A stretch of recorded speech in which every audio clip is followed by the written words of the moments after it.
I am time. Before kings ever wore crowns or armies marched, before the very first human looked up at the night sky and wondered, why am I here? Well, I was already here. I don't have a beginning, at least not when you'd remember. No face, no voice, and yet every single second of your life, it belongs to me. Think of this as an explainer of your own history, straight from the ultimate source. Let me show you the world through my eyes. Long before what you'd call civilization, I was watching. I watched the very first humans gather in the pitch black, huddled around the safety of a single flickering fire. They didn't have cities, no complex languages. To be honest, they were terrified of the unknown darkness just beyond the flames. But even then, in that ancient dark, I could already see the whole thing unfolding. I could see the mighty empires waiting in the wings, ready to rise and, inevitably, to fall. From that raw instinct to survive, I watched this powerful new force take over, human ambition. Fast forward a bit to the era you guys call BC, and I watched as mountains of stone literally rose from the burning sands of Egypt. We're talking millions of massive stones stacked toward the heavens by mortal hands. And then, a few millennia later, I'm watching brilliant generals like Alexander the Great just sweep across the globe, conquering pretty much the entire known world. The staggering leap from a desperate campfire to total global domination, to me, it happened in the blink of an eye. Now, because of all that immense power, those Egyptian pharaohs genuinely thought they could actually defeat me. No, really. They filled their massive, labyrinth-like tombs with solid gold, priceless treasures, and all these arrogant promises of eternity. But, you see, reality is totally unforgiving. Today, centuries and centuries later, their bodies just lie there, perfectly silent, quietly turning to dust. Their promises of eternity entirely failed. And me? I just kept moving forward. Didn't even bat an eye. I watched that exact same illusion take hold of history's greatest military minds too. Take Alexander the Great. The man was a strategic genius, conquering the known world before his 30th birthday. He rode across continents genuinely believing he was a god who was going to rule forever. But then, well, as it always happens, one day he died. It was sudden. It was final. His massive, invincible empire immediately shattered into a million pieces. And I just remained, untouched, unfazed. But, while kings and generals were violently fighting over patches of dirt, I was also watching humanity's incredible intellectual awakening, the really profound search for meaning. Religions were born all across the globe. Great philosophers sat down and started asking these massive, echoing questions about existence. Questions that, let's be honest, you're all still desperately trying to answer today. Humanity searched for God. They searched for unshakable truths. But the fascinating part from where I'm standing, through every single revelation and every fierce theological debate, my steady march never skipped a beat. Then came the moment you literally decided to divide human history by. The birth of a single child in a small, dusty corner of the world eventually split the timeline completely in two. The eras you now call Before Christ and Anno Domini. Because of this one event, entire civilizations changed their trajectories. New empires rose in the name of new beliefs, and faith just spread like wildfire across vast oceans and distant continents. And through all that dramatic transformation, you guessed it, I just continued my quiet, endless journey. Next up, I watched the mighty Roman Empire take the stage, and wow, their achievements were unparalleled. We're talking paved roads stretching for thousands of miles, colossal stone arenas thundering with the cheers of hundreds of thousands of people. The scale of it all was so monumental that people genuinely, deeply believed Rome would last forever. They proudly called it the Eternal City, but I always know better. One day, even mighty Rome crumbled into ruins, just like the countless forgotten kingdoms before it. But human history isn't just about the spectacular rise and fall of empires, right? It's also about harrowing, gritty survival. I watched the terrifying years of the Black Death.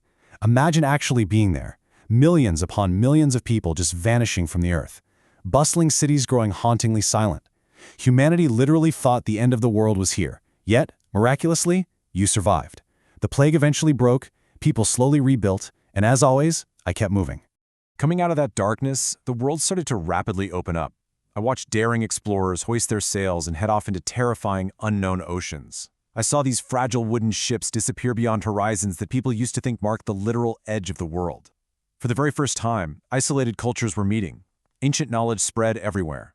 The physical world suddenly became vastly smaller for humanity, even as my path remained completely infinite. And then, the age of acceleration hit. The pace of human advancement just went off the charts.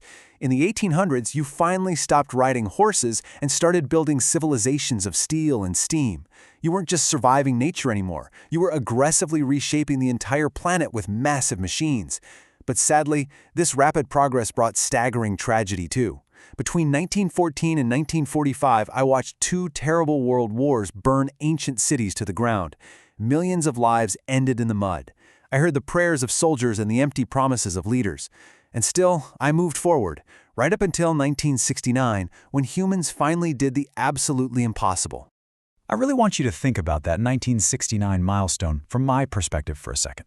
I watched a species that once trembled in fear around a tiny fire suddenly reach up and touch the stars. For the first time in the history of the universe, Earth looked back at itself from the surface of another world. What an absolutely incredible, triumphant moment. Just a tiny species standing on a distant rock, looking home. Gives me chills if I had them. And that immense leap brings us right to today. The contrast between the ancient empires I used to watch and your modern world is, frankly, breathtaking. Where the ancients had incredibly limited knowledge of their surroundings, today you walk around with more information in your pocket than entire empires had in their grandest libraries.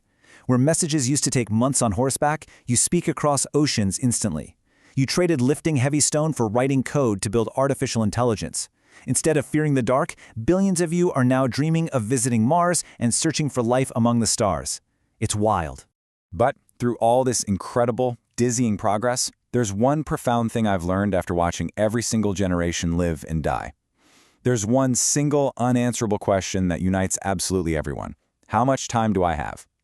The richest kings on their thrones, the poorest farmers in the fields, the greatest conquerors and the smallest kids, the famous celebrities and the completely forgotten. You all ask this exact same question. And the great irony? Not a single one of you knows the answer. I've watched every empire fall. I've watched every giant monument crumble to dust. I've seen every civilization radically change. And yet, humanity constantly chases the wrong things. The most valuable thing in the entire universe? It's not gold. It's not political power. It's definitely not fame.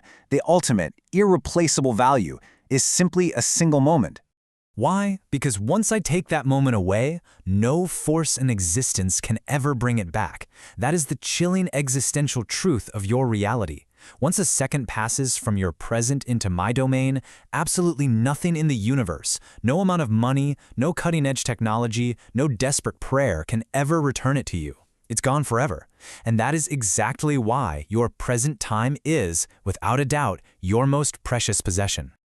I am time. Always remember my infinite span. I witnessed the very first sunrise ever seen by human eyes, hundreds of thousands of years ago, and my endless quiet journey continues forward toward the day when inevitably I may witness the very last. But until that final day comes, I'm just going to continue my journey. So, what are you going to do with the moments you have left? It's really the most important question you can ask yourself, because the rhythm never, ever stops. Tick, tick, tick.